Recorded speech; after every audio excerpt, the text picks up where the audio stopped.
Hello student, hi everyone. I hope all of you are doing well during this pandemic situation. And as I told it, I am going to do our recording of my class on first chapter electricity, that is a numerical part, especially a numerical part.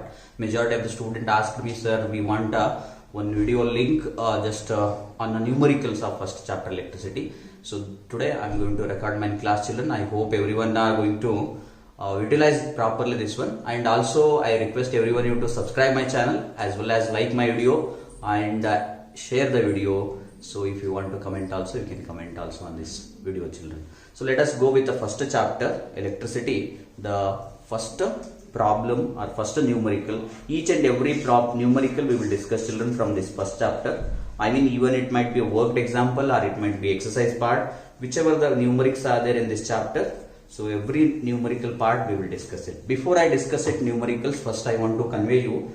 So first we need to list out all the formulas which are there in this chapter. Better let me write it all the formulas which are going to be come across in this chapter. So first we will list out the formulas with respect to the electricity chapter, children. Let me write it over the board. That is what tell me electricity. So now, which are the formulas, children? I hope everyone know. First we have begun the class with a constant concept called as a charge. So over the charge we have first formula, that is quantization of charge, that is Q equals to Ne, where N is the number of electrons and E stands for the value of electrons, that is, as you know, it is 1.6 into 10 to the power minus 19 coulomb. And let me go ahead with the second formula, that is first concept in this chapter for your syllabus is current. Electric current is nothing but a rate of flow of charge, that is Q by T. Q by T. So on the basis of this only we can derive one more formula, that is third one. How, sir? Just by replacing this Q value as Ne, then I will get a one more formula of I, that is what tell me Ne upon T. So in the same way, the very next concept what I have means here, so that is fourth formula, let me list out, that is on the potential difference. So what is potential difference representation letter? That is V. That is V equals to W upon Q, which stands for work done upon charge. Work done upon charge. So then a fifth formula. So usually in your textbook, in your what we call exercise part, or it might be a in-text questions. So questions are there based on the calculation of work done. How much amount of work done is done over the charge to move from one place to another place when the potential difference has been given. So then W equals to what, tell me? So if I take this Q to this side, then it becomes VQ. V into Q, or V times of Q. So then sixth formula is, that is what, tell me? Even you want to calculate Q, you can also calculate, that is W upon V. W upon V. So these are the first six formulas, children. Just let me go ahead and let me list out the still more new formulas with respect to the electricity chapter based on potential difference. After that we have Ohm's law concept. Ohm's law states that what everyone might be knowing this, children. So when the current flowing through the conductor is directly proportional to potential difference, one condition is there, that is what, tell me, temperature of the wire or conductor remains constant. So then what I need to write it here, V is directly proportional to I, that is nothing but V equals to IR. V equals to IR. This is the Ohm's law formula, numerical form. Then eighth one, children. Based on this one only, how to calculate when resistance and potential difference are given, then I equal to V upon R. I equals to V upon R. Then ninth one formula, R equals to V upon I. This is how we can use the formulas, different type of formulas. And 10th one formula, after this Ohm's law concept, what we have, I hope everyone might be knowing, that is resistance of conductor. Do remember, children, resistance of conductor depends on three factors. Mainly three factors, but one more factor is there, that is also, let me tell you. Total resistance of conductor depends on four factors. Which are the four factors, children? I hope everyone will be knowing this one. Resistance of conductor depends on length of the wire as well as area of cross section. I mean, the area of cross section is nothing, width of the wire. or diameter of the wire. So and along with that one, not only length and area, the resistance of conductor is also depends on one more factor. That factor is resistivity, children. Means the wire is made up of from which material. So that also makes a lot for the resistance. Means and along with that one, resistance of conductor depends on fourth factor, that is what will be temperature. So then how they are dependent, sir? What is the relationship between resistance of conductor, length of the wire? So let me write it over the board now. So the resistance of conductor is directly proportional to length of the wire and inversely proportional to area of cross section. I mean, it is also depends on rho. Rho stands for what? Resistivity. This symbol gives a Greek letter, it is rho, R-H-O, rho.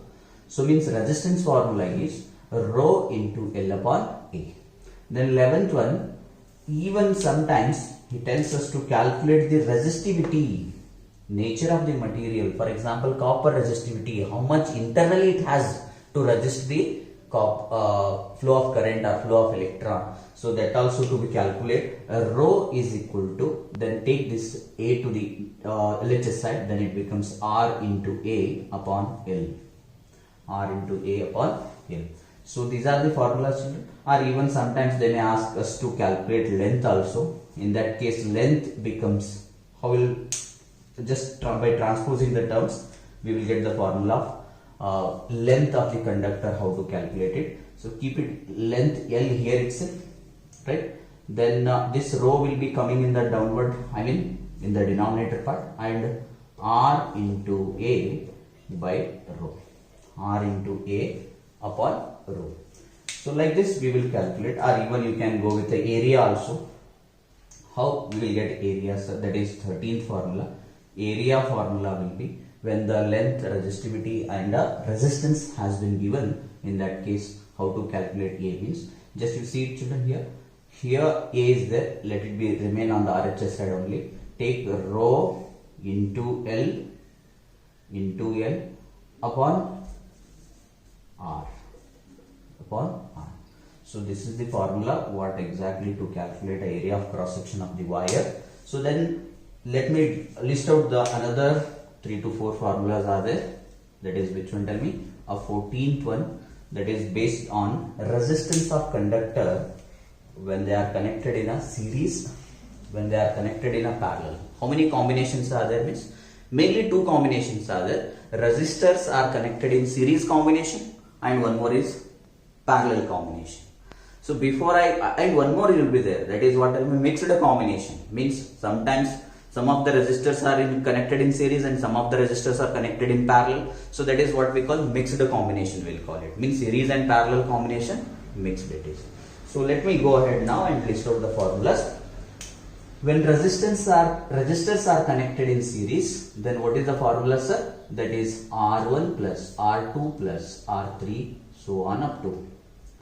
Right? Then 15th one is when the resistors are connected in parallel, then 1 by Rp is equal to 1 by R1 plus 1 by R2 plus 1 by R3. I hope majority of you are knowing, children, what exactly our resistors are connected in series means. When the resistors are connected one after the other, then what happens, do you know, children? The current remains same in the series combination and potential difference is going to divide across the each voltage, I mean each resistors. And in the case of parallel combination, what happens means here current is going to divide and voltage is going to remain same for each resistors. So I will repeat it one more time, children. What is the major role in the series combination and parallel combination means, in series combination resistors are connected in series. In that case current remains same throughout the circuit and potential difference is going to divide across each device or each resistors. When they are connected in parallel, so here current is going to divide it and potential difference is going to remain same throughout the circuit. So this is the difference between the series combination. I mean I am saying where the current remains same or potential difference remains same, that to be known just by these formulas. And one more thing, what it tells, resistors are connected in series, means the equivalent resistors or resistance will be equal to the sum of individual resistors. For example, say R1 is 1 ohm and R2 is 2 ohm and R3 is 3 ohm. 1 plus 2 plus 3, total will be 6 ohm. Means the equivalent resistance, how much you got? 6 ohm you got it. In the case of parallel combination, so you are not supposed to be added like just how I am added it in the uppercase, like in a series combination. So here it is a equivalent resistance in case of parallel combination is reciprocal of sum of individual resistance. Reciprocal of sum of individual resistance. So this is how, let us see in the numerics are there based on the series combination as well as parallel combination. So let me go ahead and solve the numerics also based on this one. And after this one more thing you need to know about these two. One is, for example, let us say R1, R2, R3. R1 is the lowest value. R1 is what? R3 is the highest value. Let us say it is 3 ohm. So you are going to get an individual, equivalent resistance will be higher than that one. Higher than that one. Means what I am trying to tell you means, in a series combination, the equivalent resistance will be always greater than the greatest individual resistance. Always greater than the greatest individual resistance. In the case of parallel combination, the equivalent resistance will be always smaller than the smallest individual resistance. In which is going to be a smaller, no? In that case, even the equivalent resistance is going to get even smaller than that, children. This is the important thing. And let me go ahead with the heating effect of electric current. So then after this we have heating effect. So then in that case we have a lot of formulas based on the heating effect. What are the formulas? Then heating effect or energy consumption will be H equal to it is VIT, H equal to VIT. So then if I want to replace any one the term, you want to keep it in terms of I square, because V is already known. V is what? Tell me, IR. Then 17th formula I can derive in this way. H equal to, in place of V I need to substitute this IR. Let us substitute IR into this IT. Then what formula I am going to get for this one means H equal to I into I square RT. This is the one formula.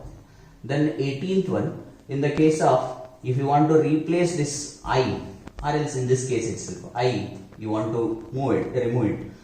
You want to express it in terms of voltage, then H equal to what? Tell me. In case of I, so it will be V by R will be the formula. Then anyhow I square it is, then it becomes V square by R square into R into T. Then here one R get cancelled. So then what is the formula means? H equal to V square upon R into T. So total 3 formulas I have written it. Very important formula in the case of heating effect. Not only heating effect, you can say it is a work also, or even you can say it as energy consumption also. So that is 19th one. Based on these 3 formulas only, over the power concept we will derive the formula. So power means, as you all know, it is work done by time taken. So then power equal to work upon time. In case of work, if I substitute this one, P equal to VI is the one formula. Then 20th one, P equal to, in case of this one, just TT going to get cancelled. Then Y square R. Then 21 will be P equal to, here TT get cancelled means only V square by R remains. So these are the formulas